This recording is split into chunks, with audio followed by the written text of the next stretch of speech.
péché sexuel, quel impact pour le chrétien?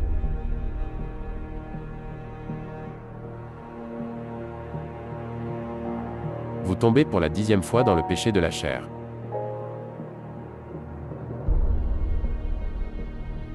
Comme à chaque fois, le Saint-Esprit vous met ce péché en lumière et vous en éprouvez une grande honte. Vous allez même jusqu'à penser que Dieu ne vous aime plus. Un sentiment qui devient insupportable car vous vous souvenez que cela fait plusieurs fois que ce péché se reproduit. Mais posons-nous cette question des plus importantes. Combien vaut ce billet? Il vaut 100 $ quand il est neuf.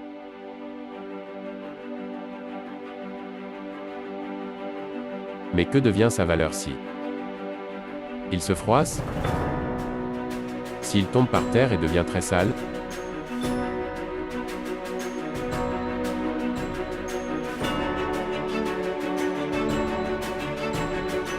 Il vaut toujours 100 $.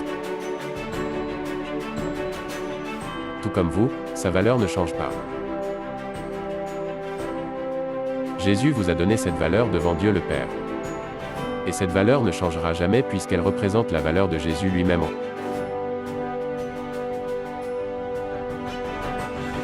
Il n'y a donc maintenant aucune condamnation pour ceux qui sont en Jésus-Christ.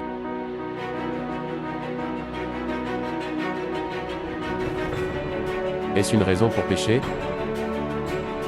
Certainement pas. Voici une autre question des plus importantes.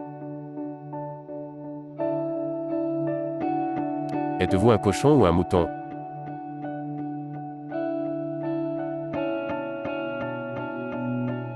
Mais quelle est cette question? Je vous l'explique.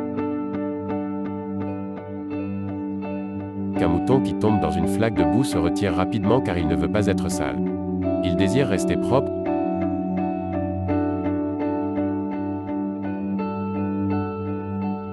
Mais le cochon, lui, y reste car c'est dans sa nature. Il n'en éprouve aucune honte.